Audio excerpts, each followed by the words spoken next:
Dans un monde rationnel, banal et prévisible, rien n'est plus intriguant, rien n'est plus fascinant et angoissant que le sentiment de mystère qui nous envahit lorsque nous faisons face à l'inconnu. Le 11 juillet, à La Ronge, en Saskatchewan, on découvre le cadavre d'un bambin de 7 ans. Son corps porte les marques d'un rite diabolique. Cette affaire entraîne les policiers aux portes d'un enfer hollywoodien.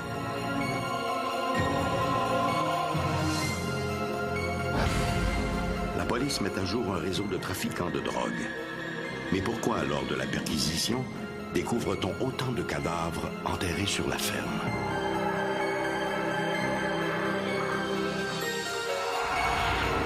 Le tueur en série le plus célèbre de l'histoire ne nous a laissé qu'un pseudonyme.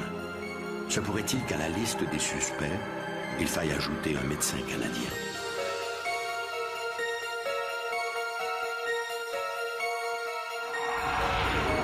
Londres, 1892. Des prostituées meurent mystérieusement empoisonnées. Un sadique tente-t-il d'imiter Jack l'Éventreur? À moins que ce ne soit lui, Jack.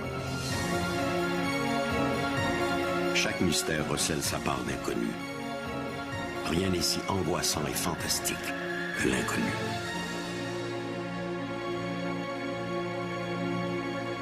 Ici Michel Dumont. Bienvenue à Dossier Mystère.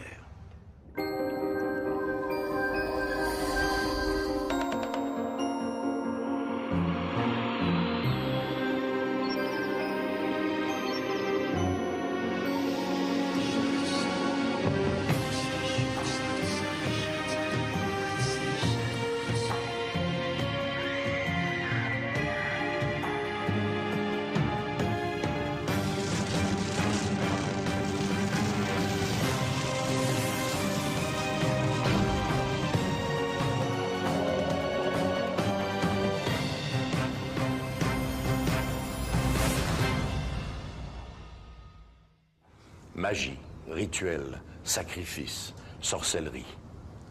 Pour la plupart d'entre nous, ces expressions semblent tout droit empruntées à un mauvais film de série B ou à un livre d'Aleister Crowley. Mais pour les habitants du village de La Ronge, en Saskatchewan, ces mots ont encore un mauvais goût de déjà vu. En ce début d'après-midi, il règne une agitation inhabituelle dans le centre communautaire de La Ronge, une ville située à quelques 220 km au nord de Prince-Albert, sur les rives du lac La Ronge. À la demande de la Gendarmerie royale du Canada, ces gens se sont réunis pour participer à une opération de recherche visant à retrouver un bambin de 7 ans, Jonathan Timpson, disparu depuis le samedi 8 juillet. Parmi les bénévoles se trouve Sandy Charles, un adolescent de 14 ans. Il est le dernier à avoir vu le jeune Timpson.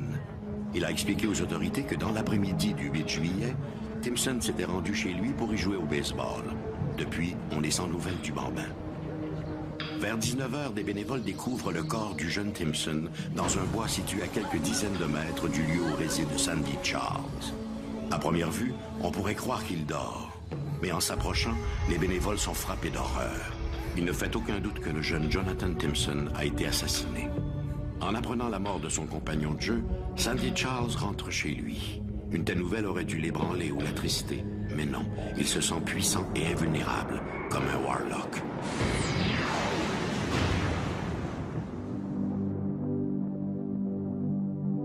Où s'arrêtent les croyances? Où débute la démence? Pour Sandy Charles, cette frontière n'existe plus. Sandy Charles était un garçon relativement normal.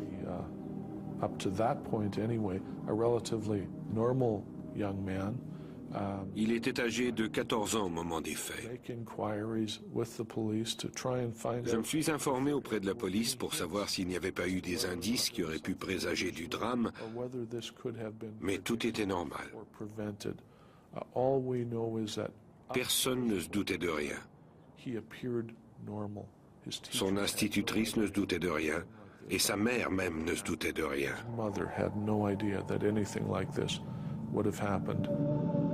Dans les premiers jours de juillet 1995, Sandy Charles mûrit un plan diabolique. Sacrifier un enfant non baptisé et boire ses graisses corporelles fondues. En se livrant à un tel rituel, l'adolescent souhaite hériter du pouvoir de voler, comme dans son film fétiche Warlock.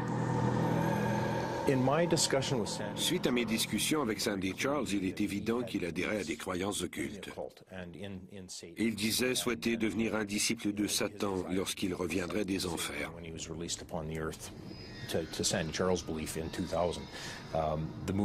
Quant à savoir le rôle qu'a joué le film Warlock, je n'en sais rien, mais le film a certainement déterminé le rituel.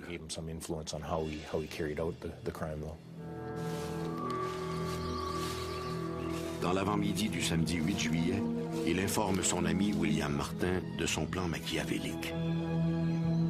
À quelques mètres derrière la maison où vit Sandy Charles s'étend un bois, l'endroit rêvé pour un tel sacrifice. Les deux jeunes vont y cacher un couteau de cuisine qu'ils pourront ensuite utiliser lors du rituel. Ne reste plus maintenant qu'à y attirer la victime. Son premier critère pour le choix de la victime était un enfant mâle, vierge et non baptisé. Il a choisi Jonathan Timpson sachant qu'il n'avait pas de père. Et il croyait donc étant orphelin de père qui n'était pas baptisé. Sa cible trouvée, il l'a invité à jouer au baseball. Si le jeu débute dans la joie, il se terminera dans l'horreur pour le jeune Jonathan Timpson. Sandy frappe la balle dans le boisé à proximité du lieu où se trouve le couteau et demande à Jonathan d'aller la chercher.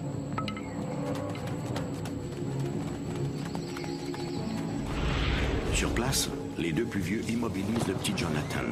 Sandy empoigne le couteau et frappe Jonathan violemment. Il l'achèvera en lui fracassant le crâne d'une pierre. Après le meurtre, Sandy Charles est retourné chez lui où il a récupéré une paire de pinces de cuisine, un couteau et une boîte de conserve vide.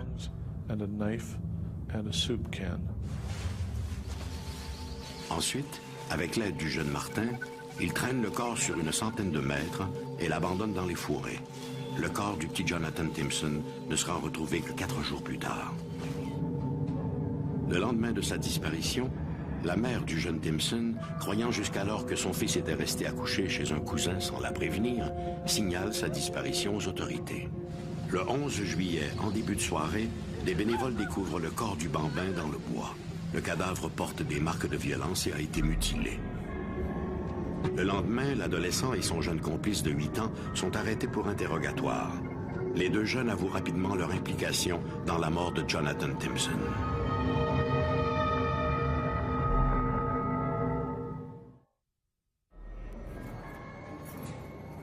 Le 12 juillet, Sandy Charles et son jeune complice de 8 ans sont arrêtés pour interrogatoire. Des accusations sont portées contre Sandy pour son rôle dans le meurtre de Jonathan Timpson. Avec un aplomb déconcertant, Sandy Charles raconte dans les moindres détails les circonstances du crime, comment il s'y est pris pour entraîner le bambin dans les bois, comment il lui a tranché la gorge et comment il l'a amputé de longs lambeaux de chair. Il a manifesté très peu de remords. Lors de ses aveux, Sandy Charles m'a raconté tous les détails du crime et m'a parlé de ses croyances. Il était très direct.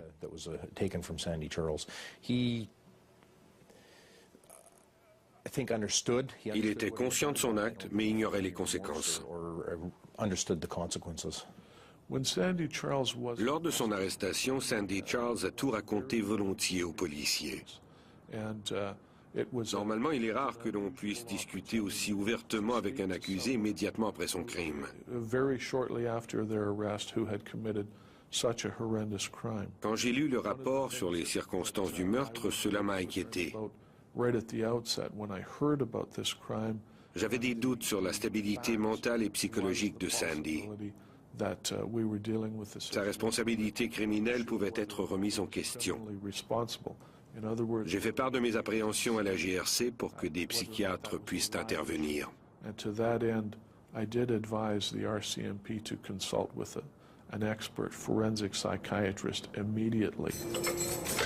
Sur la foi de ses aveux, les enquêteurs obtiennent un mandat et procède à une perquisition au domicile de l'adolescent. Ils y découvrent le couteau, les pinces et aussi la boîte de conserve contenant les chairs fondues du jeune Timpson. Après l'arrestation de Sandy Charles, la boîte de conserve contenant la chair a été trouvée chez lui au sous-sol. Je l'ai interrogé sur ses intentions, notamment à propos de la chair de sa victime. Il m'a expliqué le rituel et les motifs derrière son acte. Il m'a confié qu'il n'avait pas l'intention de mener le rituel à terme en consommant la chair.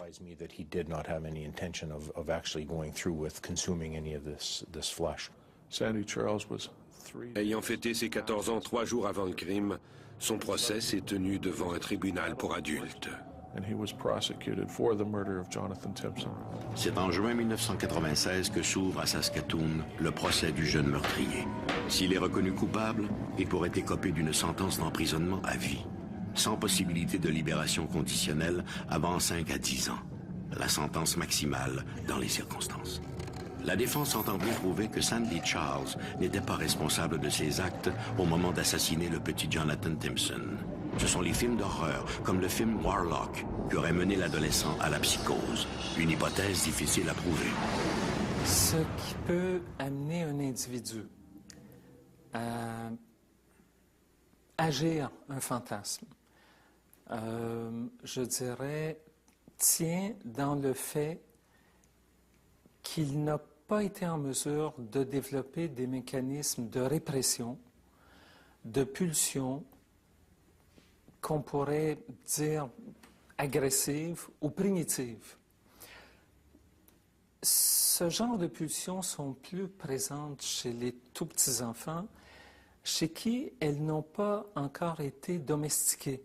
L'éducation des enfants les aide à canaliser leurs pulsions, à canaliser leur énergie, leur rage, leur colère, leur détresse, leur tristesse.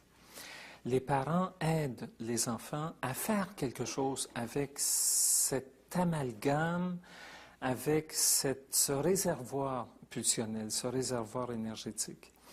Malheureusement, dans certaines circonstances, des enfants n'ont pas tous les ingrédients dans leur vie sociale, leur vie familiale, pour bien mettre en place des mécanismes de répression et de canalisation de pulsions agressives, de pulsions primitives.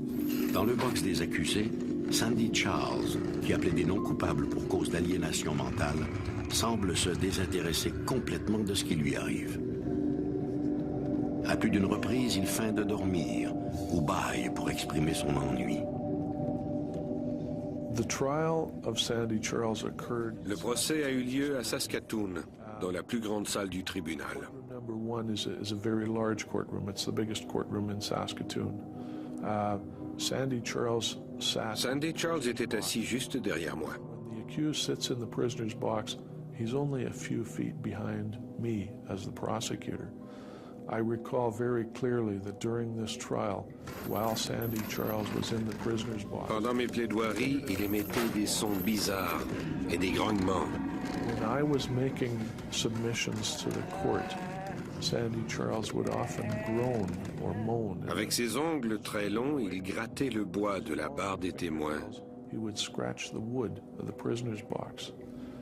Pendant les pauses, les journalistes, attirés par les sons troublants de Sandy, s'approchaient du box pour examiner les marques d'égratignures laissées dans le bois. Some of the press, even during the break, looking at the prisoner's box to see if the scratching had left marks in the wood, because the scratching and the moaning was quite loud. À l'issue des plaidoiries, le juge Jerry Albright déclare Sandy Charles criminellement irresponsable pour cause de déficience mentale.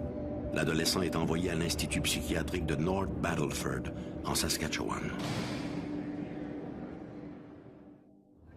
En 1998, Sandy Charles s'est échappé de l'Institut de North Battleford.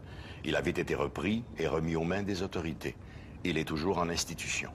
Il a décliné l'invitation de Dossier Mystère à participer à cette émission. Les crimes à caractère occulte fascinent l'opinion publique. Ces assassinats nous placent hors des balises de la raison. Leur mobile demeure un parfait mystère. Ce sont des crimes qui ne font sens qu'à travers les yeux de l'assassin lui-même, qu'il s'agisse de Sandy Charles ou de Jesus Constanzo.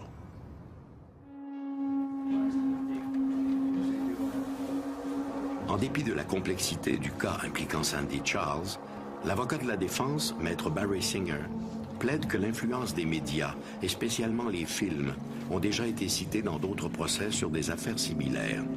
Il entend donc mettre en parallèle la cause de son client, Sandy Charles, avec une série de meurtres survenus 6 ans plus tôt à Matamoros. Chaque printemps, lors de la semaine de congé scolaire, des centaines d'étudiants venus des universités de Houston, San Antonio et Austin envahissent les plages de Padre Island, sur le golfe du Mexique. Mark Kilroy était l'un d'eux. Le 15 mars 1989, Mark Kilroy, cet étudiant américain, disparaît alors qu'il allait rejoindre des amis à Matamoros. Ce sont les amis de Kilroy qui, les premiers, signaleront sa disparition aux autorités frontalières.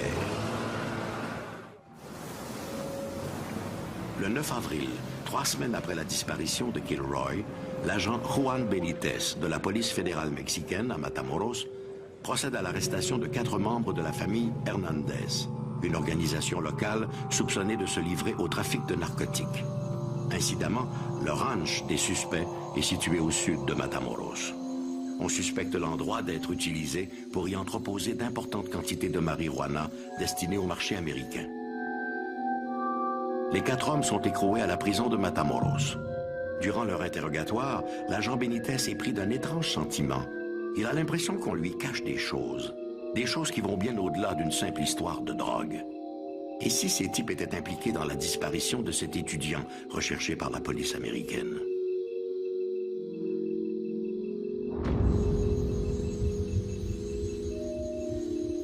Une heure plus tard, Benitez et ses hommes prennent d'assaut le ranch de la famille Hernandez à Rancho Santa Elena. Dans une cabane qui ressemble à une petite remise, où règne une odeur insupportable, les agents fédéraux découvrent un décor pour le moins macabre.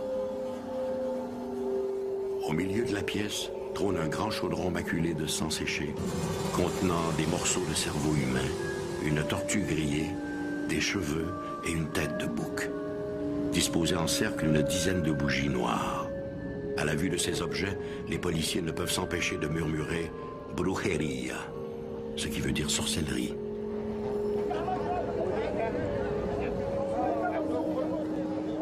À Matamoros, confrontés aux découvertes des agents fédéraux, les prisonniers avouent leurs crimes.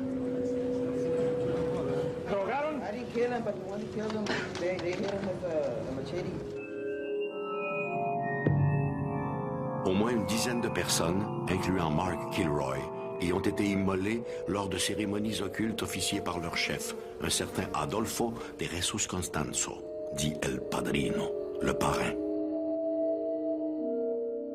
Un meurtrier, un assassin, un voleur, un violeur ont tous en commun d'utiliser un être humain pour des fins soit de pouvoir, de puissance, de mégalomanie, de toute puissance. L'autre, l'être humain, n'est plus une personne, n'est plus doté des caractéristiques d'une personne, ça devient un pur objet qui est au service des pulsions du meurtrier. En plus d'avoir ses entrées dans toutes les sphères du monde interlope mexicain, Constanzo jouait aussi d'une solide réputation de sorcier, un warlock. Ces hommes lui prêtent même des pouvoirs surnaturels.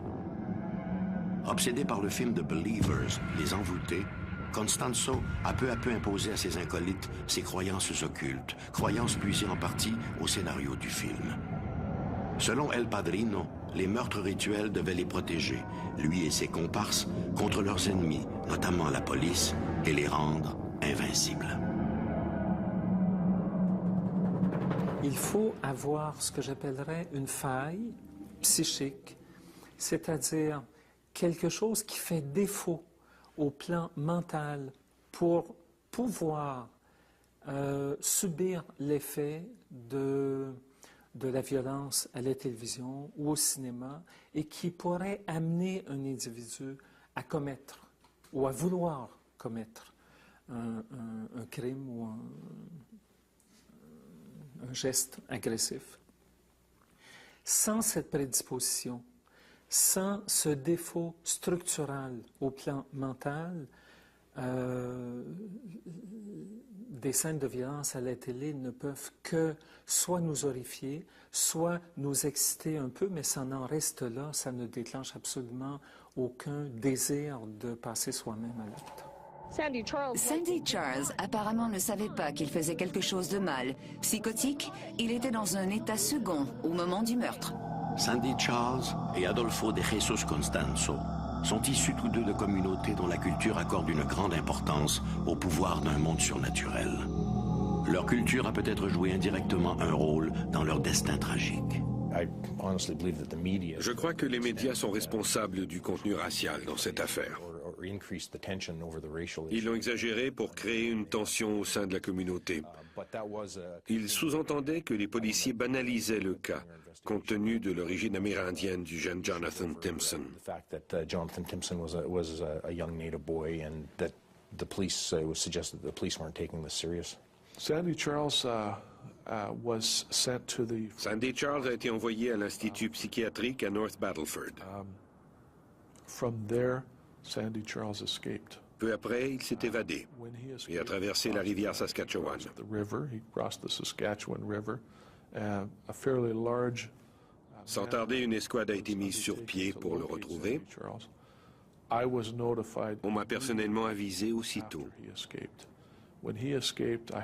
J'étais chez le professeur de piano de mon fils lorsque j'ai appris l'évasion de Sandy Charles. Piano teacher's house, and my son's piano teacher lived on Synod Crescent.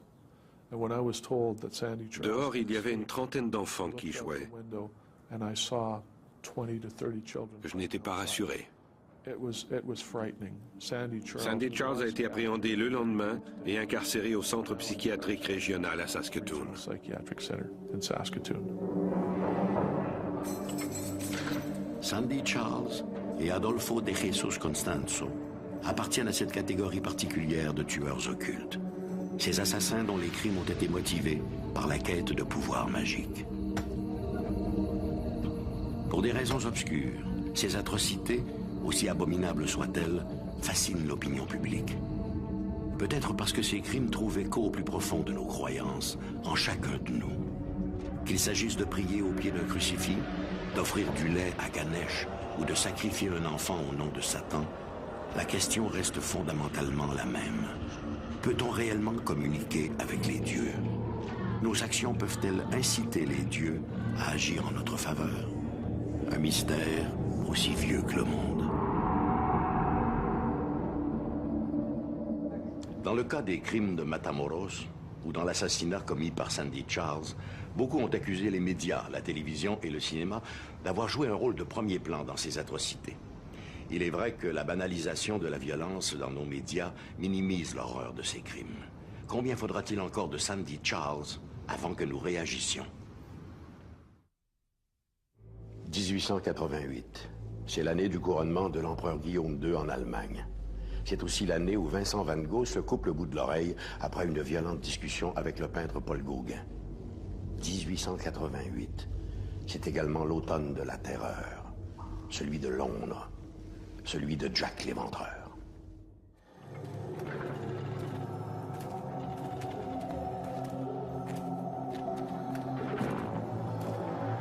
Le 15 novembre 1892, un prêtre et des gardiens du pénitencier accompagnant un magistrat pénètrent dans une cellule de la prison de Newgate à Londres. Le magistrat annonce à Thomas Neal Cream, un médecin canadien, qu'il a été reconnu coupable d'une série de meurtres et qu'il est condamné à être pendu.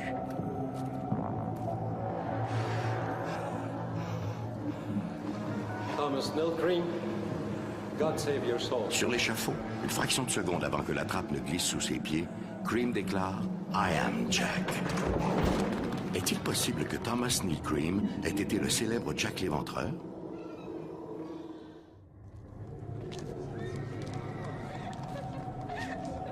Jack l'Éventreur est le nom sous lequel fut immortalisé en 1888 l'un des plus terrifiants tueurs en série qu'ait connu la ville de Londres. Il sème la terreur pendant plusieurs mois dans les quartiers de Whitechapel et de Spitalfield. Originalement, les assassinats de Jack l'Éventreur étaient appelés les meurtres de Whitechapel. C'était une série d'homicides sanglants contre des prostituées de l'Est de Londres. On a souvent dit que Jack l'Éventreur était le premier tueur en série. C'est faux. Par contre, ces meurtres sont les premiers à présenter les mêmes caractéristiques. À partir du mois d'août 1888, il tue 5 prostituées, peut-être plus. Mais au moins 5 d'entre elles ont été assassinées de la même façon.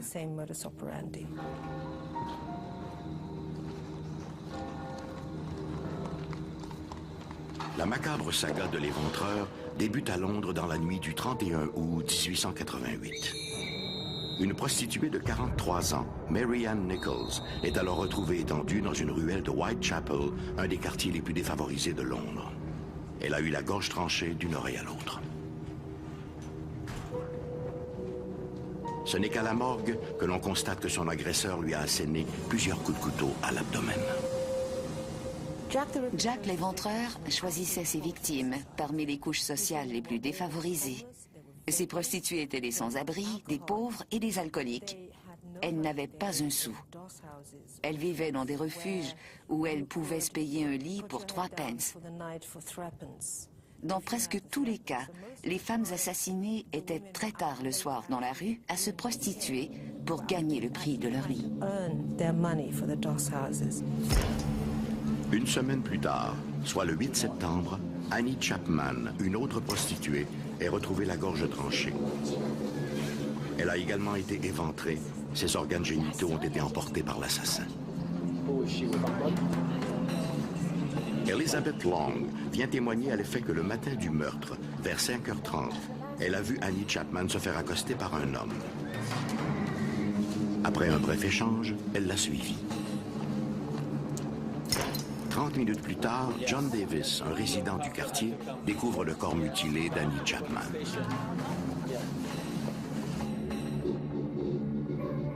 Alors que la presse publie à la une les détails des crimes de Whitechapel, la police reçoit une lettre écrite à l'encre rouge. L'auteur, qui affirme être l'assassin, annonce qu'il se remettra bientôt à l'œuvre. La lettre est signée Jack the Ripper, Jack l'Éventreur. Ainsi apparaît pour la première fois ce terrible sobriquet, synonyme de l'horreur. Les meurtres de l'Éventreur ont tous été commis très rapidement, toujours de la même manière. Les victimes étaient d'abord égorgées de 2 coups de couteau pour les empêcher de crier. Des traces d'étranglement ont aussi été observées sur plusieurs d'entre elles.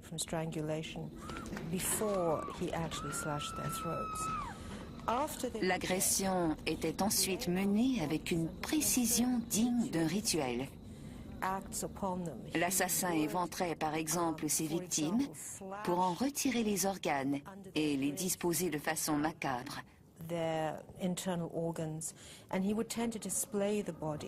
Par exemple, il avait placé les intestins de l'une d'elles sur l'épaule. Il était fétichiste et conservait certains organes comme des trophées. Il est certain qu'il tuait d'abord ses victimes avant de s'amuser à les mutiler, selon le temps dont il disposait. Le 30 septembre 1888, un marchand itinérant découvre dans un étroit passage le corps d'Elizabeth Stride, une autre prostituée. Elle a eu la gorge tranchée. Cependant, contrairement aux autres victimes, la femme n'a pas été éventrée. L'assassin a visiblement été dérangé.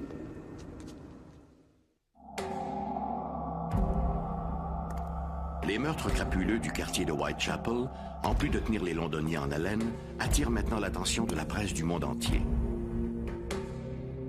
À tel point que la reine Victoria presse Scotland Yard de trouver et de neutraliser rapidement l'assassin. Bien que les autorités aient questionné quelques individus de la bourgeoisie londonienne, ils n'arrivent pas à identifier le coupable. La personnalité d'un assassin comme l'Éventreur est très complexe. L'une de ses facettes comprend la satisfaction qu'éprouve le meurtrier à pénétrer son couteau dans la chair. C'est un genre d'attachement animiste et fétichiste lié au sang, à la mutilation et au démembrement. Les caractéristiques d'une personnalité très violente. Outre l'aspect spontané du crime, il n'est pas non plus exclu que l'assassin ait traqué certaines de ses victimes. Dans la nuit du 30 septembre, tout de suite après avoir tranché la gorge d'Elizabeth Stride, l'Éventreur frappe encore. Cette fois, il s'agit de Catherine Eddowes.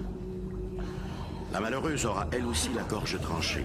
Mais en plus, son corps sera affreusement dépecé sur le coin de Mitre Square.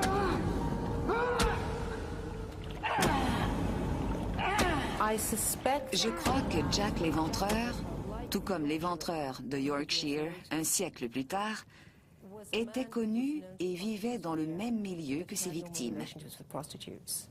Je crois que Jack se fondait parfaitement dans ce quartier défavorisé, étant probablement lui-même un ouvrier. Il devait connaître les lieux. Lorsqu'il sollicitait les services d'une prostituée, rien en lui n'inspirait la moindre menace. Il était l'un des leurs. Les hypothèses voulant que l'Éventreur ait été le peintre Walter Sickert ou un homme de classe supérieure venu de l'ouest de Londres tient difficilement. Il aurait été repéré aussitôt. C'est pour cela que je crois que l'Éventreur était sans doute un banal ouvrier, un personnage anonyme. À la mi-octobre, en pleine folie meurtrière, Jack l'Éventreur prépare un envoi postal pour un certain George Lusk. La célèbre lettre de l'enfer a été reçue par George Lusk, un commerçant à Whitechapel. Lusk dirigeait aussi un petit groupe de justiciers qui espéraient appréhender l'Éventreur. La fameuse lettre accompagnait un colis plutôt macabre, la moitié d'un rein humain. L'assassin disait l'avoir prélevé sur sa quatrième victime, Catherine Eddowes. Malheureusement, les tests d'ADN n'existaient pas à cette époque. Alors, il est difficile de confirmer que ce soit effectivement le rein de Catherine Eddowes.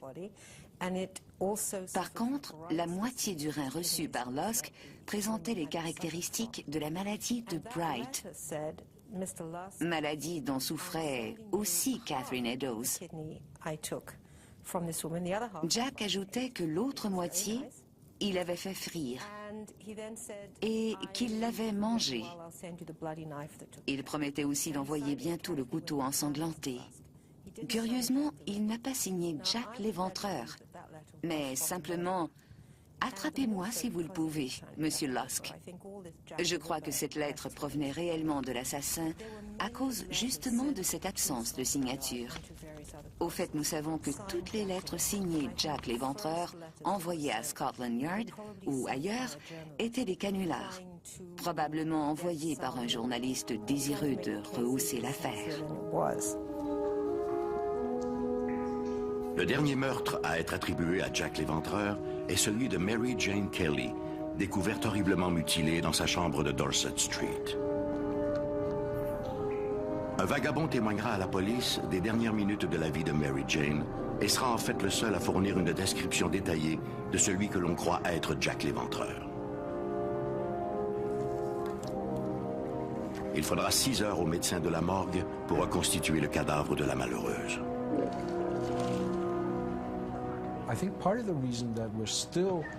Notre fascination pour ces crimes découle de leur médiatisation à l'époque. Tous les journaux du monde avaient un bureau à Londres. Les journalistes ont certainement amplifié, voire dramatisé la peur autour de ces événements. Et que dire des soi-disant lettres de l'Éventreur? Les a-t-il réellement écrites? Faut-il croire la rumeur voulant que ce soit un journaliste qui ait initié ces échanges épistolaires avec la police? Compte tenu de la plus grande accessibilité aux journaux, un privilège à la portée de toutes les classes sociales, l'événement a pris des proportions inhabituelles, une envergure plus grande que nature. À mon avis, l'événement a été précurseur de cette façon dont les médias dramatisent des homicides spectaculaires pour en faire du divertissement populaire. Après ce meurtre, l'assassin s'évanouit dans le brouillard londonien. Le règne de 9 semaines de Jack l'Éventreur est terminé. Au fil des ans, Jack l'Éventreur s'est hissé au rang des monstres et autres personnages infâmes. Il loge aujourd'hui à la même enseigne que Dracula et Frankenstein. Son nom est devenu un synonyme de l'horreur, et on ne compte plus les pièces de théâtre, les romans ou les films qui se sont inspirés de ces tristes crimes. Le personnage a si souvent été réinventé que son mythe s'est peu à peu substitué à sa propre réalité. Il est devenu la plus grande énigme criminelle de tous les temps. Depuis 1888, l'identité de Jack l'Éventreur a fait l'objet des plus folles spéculations. Chaque année, de nouveaux livres sont publiés avec la prétention d'être la solution finale. Il est vrai qu'à ce jour, les candidats ne manquent plus. Un avocat déchu, le petit-fils de la reine Victoria, un peintre au goût morbide. Certains ont même avancé que Jack l'Éventreur était peut-être un médecin canadien.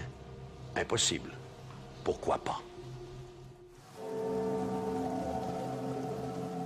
Dans un des quartiers aisés de Londres de 1891, Helen Donworth, une jeune prostituée de 19 ans, se meurt dans d'horribles convulsions. Un policier est là, à son chevet. On établira plus tard que la jeune femme a été victime d'un empoisonnement à la strychnine. Elle ne sera pas la seule prostituée à connaître une mort aussi atroce. Matilda Clover, Emma Shrywell, Alice March, toutes empoisonnées à la strychnine. 3 ans après les agressions de Jack l'Éventreur, Londres s'apprête à vivre une autre série de meurtres sordides.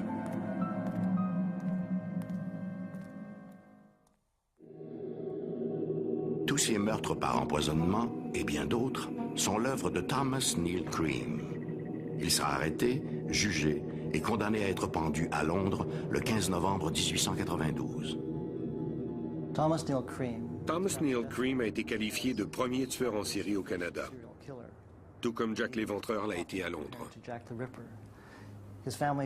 Il est né en Écosse, mais ses parents ont immigré au Canada vers 1850. Il a obtenu un diplôme en médecine de l'université McGill à Montréal. À cause de sa personnalité instable, ses habiletés médicales ont été mises à profit pour assassiner des femmes. D'abord à London, en Ontario, puis à Chicago, et enfin à Londres, en Angleterre. Ses victimes étaient surtout des femmes qui sollicitaient son aide pour des avortements. En 1891 et 1892, sa méthode diabolique consistait à donner à ses victimes, surtout des prostituées, une capsule de strychnine, un poison qui provoque une agonie épouvantable. Mais la mort ne survenant que quelques heures après l'ingestion, cela donnait amplement de temps à Cream de fuir les lieux du crime. Thomas Neal Cream est né à Édimbourg en 1850. À l'âge de 4 ans, ses parents émigrent au Canada. Jeune adulte, il entreprend des études de médecine à l'université McGill de Montréal. Ensuite, sa vie n'est qu'une succession d'événements étranges. Sur sa route, des jeunes filles tombent malades et meurent. Sentant la soupe chaude, Cream émigre un temps en Angleterre, où il parfait ses connaissances en médecine. De retour au Canada, il s'installe à London, en Ontario, où il pratique des avortements illégaux. Là encore, dans son sillage, des jeunes femmes meurent mystérieusement. Sans cesse en mouvement, Cream traverse la frontière américaine et se rend à Chicago, où il fait la connaissance d'une certaine Julia Scott, avec qui il aura une liaison. En 1881, après s'être déjà débarrassé de plusieurs femmes, Cream assassine pour la première fois un homme à Chicago. Une grave erreur. Cream avait une maîtresse et lui avait apparemment donné une capsule de strychnine pour qu'elle la donne à son mari. Cream a été arrêté, jugé et condamné à la prison à vie. Une peine à purger au pénitencier de Joliet en Illinois. Mais en 1891, il a été relaxé. De là, il a gagné l'Angleterre où les meurtres de l'éventreur avaient horrifié le tout Londres de 1888.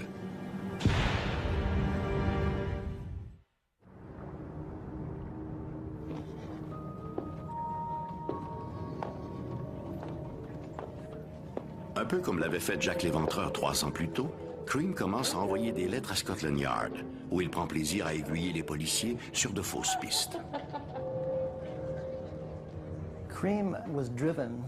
Comme beaucoup d'assassins en série, Cream adorait se vanter. Après ses meurtres, il envoyait des lettres anonymes, quelques-unes pour faire chanter des individus et quelques autres à la police, dans lesquelles il parlait de ses exploits. Parfois, il utilisait ces lettres pour aiguiller les policiers sur l'endroit où gisait sa dernière victime.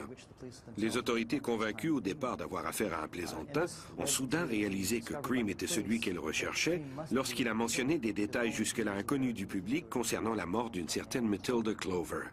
Au moment de l'autopsie, on a découvert de la strychnine dans ses viscères, un détail mentionné par Cream. À ce moment-là, les policiers ont su que Cream était leur homme. En octobre 1891, Lou Harvey, une autre prostituée, est accostée par un inconnu dans un marché public. L'homme lui offre 2 comprimés pour calmer sa toux. Méfiante, la jeune femme examine minutieusement l'homme, glisse les comprimés dans ses gants et contacte la police. Il s'agit bien de strychnine. C'est grâce à sa description détaillée que les policiers appréhendent finalement, en juin 1892, le docteur Thomas Neal Cream. Neal Cream était un exhibitionniste et c'est ce qui a causé sa perte. Il était toujours présent lors des enquêtes policières et à force de vouloir aider, il s'est rendu très suspect. Jusqu'à quel point, durant toutes ces années, Cream s'est-il identifié à Jack l'Éventreur? Ou était-ce lui, Jack? Le meurtrier à la strychnine aura, dans la croyance populaire, laissé planer tous les doutes, comme il s'est amusé à faire tourner en rond les services de police lancés à ses trousses.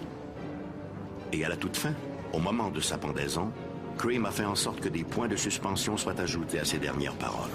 « Je suis Jack ». Au moment de l'exécution, on raconte que ses dernières paroles ont été « Je suis Jack ». Il n'a pas eu le temps de terminer sa phrase. Néanmoins, il est très improbable que Cream ait été Jack l'Éventreur.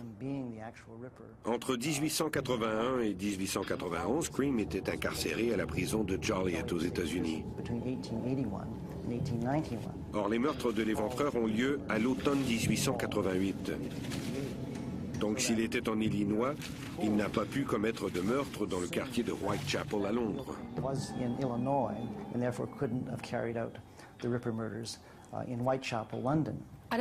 Je ne crois pas que Cream ait été l'éventreur. D'abord, sa façon de tuer était très différente. Il tuait avec du poison. Il leur donnait une pilule mortelle, puis s'éloignait. Il n'assistait pas à l'agonie de ses victimes. Il aimait tuer, mais n'aimait pas la mort. Cream empoisonnait et s'éloignait de la souffrance infligée. L'éventreur, lui, au contraire, y participait jusqu'à la fin.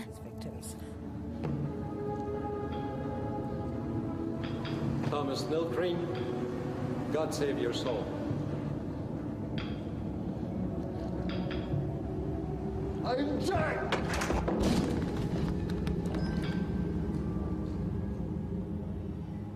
Thomas Neal Cream était-il Jack l'Éventreur? Plusieurs rejettent cette hypothèse. Mais alors, si Cream n'était pas l'Éventreur, qui était Jack? Près de 125 ans après les crimes de Whitechapel, l'énigme du premier tueur en série de l'histoire contemporaine continue de fasciner. Sans doute parce que son identité demeure un mystère absolu. En fait, par un curieux paradoxe, la célébrité de Jack l'Éventreur n'a d'égal que son anonymat.